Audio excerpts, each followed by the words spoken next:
Hello everyone. இன்னைக்கு நம்ம பார்க்க இருக்க psychological concept emotional dependence. Emotional dependence அப்டின்னா, ஒருத்தவங்க இன்னொருத்தவங்க மேல ரொம்ப வந்துட்டு ஒரு வேலிடேஷன்க்காக, அவங்கள பத்தி தெரிஞ்சுக்கிறதுக்காக, அவங்களோட செல்ஃப் வொர்த் அப்புறம் ஒரு கம்ஃபோர்ட் ஜோன் வந்து கிரியேட் பண்றதுக்காக, ஒரு பெர்சன் இன்னொரு பெர்சன் மேல சார்ந்து இருக்கிறது தான் வந்துட்டு எமோஷனல் டிபெண்டன்ஸ். ஸோ இந்த மாரி ரொம்ப டிபெண்டா இருக்கிற அதுவும் எமோஷனல் டிபெண்டன்ட்ல வந்துட்டு இருக்கிற பெர்சன் வந்துட்டு ஒரு இன்செக்யூரா ஃபீல் ஆவாங்க. அது மட்டும் இல்லாம எந்த ஒரு விஷயமும் அந்த இன்னொரு பெர்சன் கிட்ட கேட்டு தான் பண்ணுவாங்களே தவிர, இவங்களா வந்துட்டு சுயமா வந்துட்டு எதுவுமே முடிவெடுத்து பண்ண மாட்டாங்க. அவங்க கிட்ட ஒரு அஷ்யூரன்ஸ், ஒரு ரீஅஷ்யூரன்ஸ் வாங்கி தான் வந்துட்டு இந்த மாரி விஷயமே பண்ணுவாங்க. அப்படி வந்துட்டு மத்தவங்க கிட்ட கேட்டு பண்ணல அப்படின்னா, அந்த விஷயம் உங்களுக்கு இன்கம்ப்ளீட்டா தான் இருக்குமே தவிர, இவங்க வந்து முடிக்கவே மாட்டாங்க. ஸோ இந்த மாரி இருக்க பீப்பிள் வந்துட்டு இப்படிலாம் இருந்தாங்க அப்படின்னா, ஒரு மத்தவங்கள எப்பவுமே ஒட்டிக்கிட்டே இருக்கணும் அப்படின்னு நினைக்கிறவங்க, அப்புறம் அப்படின்னு நெனைப்பாங்க.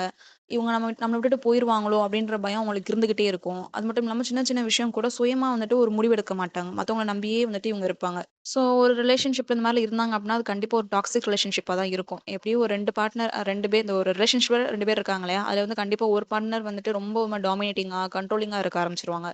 ஸோ ஏன் வந்துட்டு இந்த மாரி ரொம்ப டிபெண்டன்ட்டா இருக்காங்க அப்படின்னா, அ மொத விஷயம் வந்துட்டு low self esteem. Self esteem அப்படின்றது நம்ம வந்துட்டு எந்த லெவல்ல நம்ம வச்சிருக்கோம். நம்மள பத்தின ஒரு எண்ணங்கள் தான் வந்துட்டு செல்ஃப் எஸ்டீம். அது வந்து ரொம்ப வந்துட்டு லோவா இருக்கு அவங்களுக்கு. அதாவது நான் ஒண்ணுமே கிடையாது. என்னால ஒண்ணும் பண்ண முடியாது. நான் இருக்கிறதே வேஸ்ட்டு. அப்படின்னு சொல்லிட்டு அவங்கள பத்தி ரொம்ப தாழ்த்தி பேசுறது தான் வந்துட்டு லோ செல்ஃப் எஸ்டீம். இன்னொன்னு என்னவா இருக்கலாம் அப்படின்னா, சின்ன வயசுல வந்துட்டு அவங்கள யாருமே கண்டுக்காம இருந்திருக்கலாம். ஸோ ஓகேவா? சைல்ட்ஹுட்ல ரொம்ப வந்துட்டு அவங்கள அவாய்ட் பண்றது, நெக்லெக்ட் பண்றது, ஸோ இந்த மாரிலாம் இருந்திருக்கலாம்.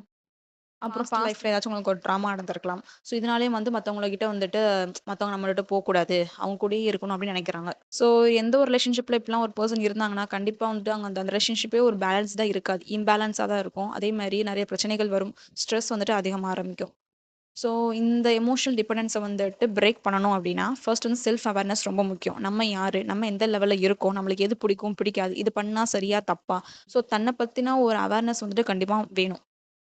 இன்னொன்னு வந்துட்டு கான்ஃபிடன்ஸ். நம்பிக்கை வந்துட்டு ரொம்ப முக்கியம். அது செல்ஃப் கான்ஃபிடன்ஸும் சரி, மத்த எந்த விஷயத்துலனாலுமே சரி. ஸோ கான்ஃபிடன்ஸ் வந்துட்டு ரொம்ப முக்கியம். அப்புறம் வந்துட்டு எமோஷனல் ரெகுலேஷன் ஸ்கில்ஸ வந்து டெவலப் பண்ணிக்கணும். அதாவது எப்போ வந்துட்டு இப்ப நம்ம கோவப்படுறோம் அப்டின்னா, ஃபர்ஸ்ட் நம்ம கோவப்படுறோம் அப்டின்னு நம்மளுக்கு முதல்ல தெரியணும். அந்த ஒரு அவேர்னஸ் வேணும். எப்போ நம்ம அழுகுறோம்? எதுக்காக நம்ம அழுகுறோம்? ஸோ அந்த வந்துட்டு அந்த ஸ்கில்ஸ வந்துட்டு எமோஷன்ஸ மேனேஜ் பண்ணவும், அத எக்ஸ்பிரஸ் பண்றதுக்கும், அத ரெகுலேட் பண்றதுக்கும் தேவையான ஸ்கில்ஸ வந்து நம்ம கண்டிப்பா டெவலப் பண்ணி தான் ஆகணும். ஸோ இப்படிலாம் இருந்தா தான் ரொம்ப மாரி யார் மேலயுமே ஒரு டிபெண்டன்ட்டா நம்ம இருக்க மாட்டோம். ஸோ இதான் வந்துட்டு எமோஷனல் டிபெண்டன்ஸ். நெக்ஸ்ட் வீடியோல வேற சைக்காலஜிக்கல் கான்செப்ட்ஸ் ஆர் டெர்ம்ஸ் பத்தி பார்க்கலாம்.